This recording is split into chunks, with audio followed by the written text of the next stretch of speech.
Bonjour à tous, voici l'actualité récente du monde du football.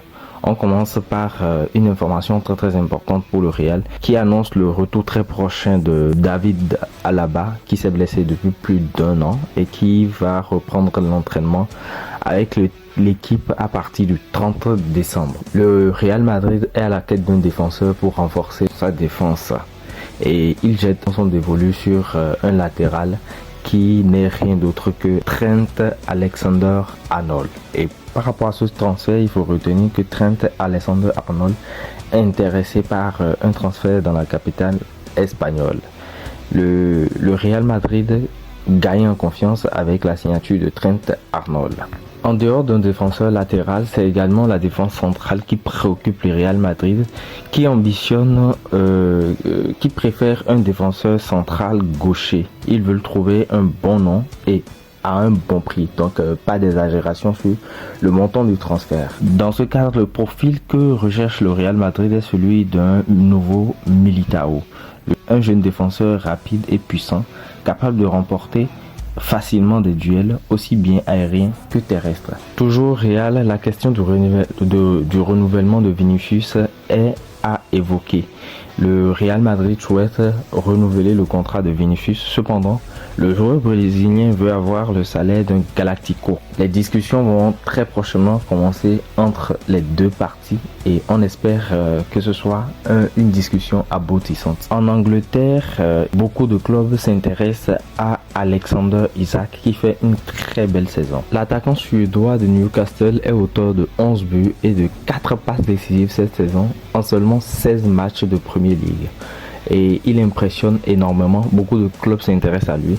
Cependant, Newcastle fixe le montant de son transfert à 180 millions d'euros. Donc, vous n'avez pas 180 millions d'euros, pas besoin de venir prendre des informations par rapport à Alexander Isak, qui est une pierre précieuse pour Newcastle. Du côté de Liverpool, Federico Chiesa souhaiterait quitter le club parce qu'il est en manque de temps de jeu. Il faut dire que cette saison, Federico Chiesa n'a disputé que 4 matchs avec Liverpool. En manque cruel de temps de jeu, le milieu italien souhaiterait s'envoler, quitter Liverpool pour mieux s'exprimer sur les pelouses. Naples, Juventus et Fiorentina sont intéressés. Du côté de Arsenal, Bukayo Saka qui s'est blessé au cours du match contre Crystal Palace le 21 décembre 2024 a donné des nouvelles. Bien évidemment, il s'agit d'une blessure à l'ischio-jambier et il en a pour 2 mois. Bukayo Saka s'est exprimé en ces thèmes.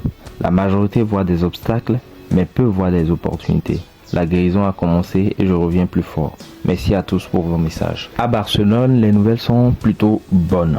Laporta conclut un accord de 100 millions et pourra inscrire Dani Olmo et Pau Victor. Il s'agira également de la prolongation de 2 cadres, notamment Pedri et Gavi. En France, 2 gros transferts sont en ligne de mire. D'abord, il s'agit de Brice Samba qui va probablement signer avec Rennes pour un montant de 15 millions.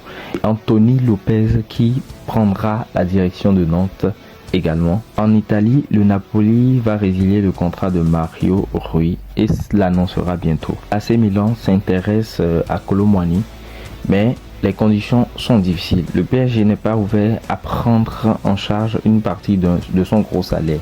Une option d'achat sera trop élevée vu le montant payé par le PSG.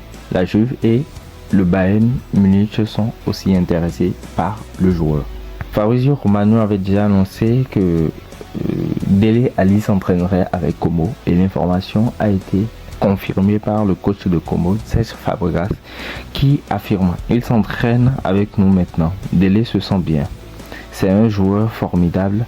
Si nous pouvons l'aider, nous serons plus que contents. Pour le moment, il ne s'entraîne qu'avec nous. » Mario Balotelli fait également la une des journaux puisque l'international italien s'agace déjà de son temps de jeu. Une réunion prévue entre Balotelli et la direction du Génois. S'il refuse de rester remplaçant, alors il partira librement en janvier. On finit avec cette information sur de nouvelles règles au niveau de la FIFA. La FIFA envisage d'ajouter ces changements au football, notamment perte de temps. Les gardiens de but ne peuvent plus avoir la possession de balle que pendant 8 secondes. Seul le capitaine peut parler à l'arbitre et les arbitres portent des caméras corporelles. Pas d'arbitre VAR, seulement des caméras pour que l'arbitre principal puisse voir.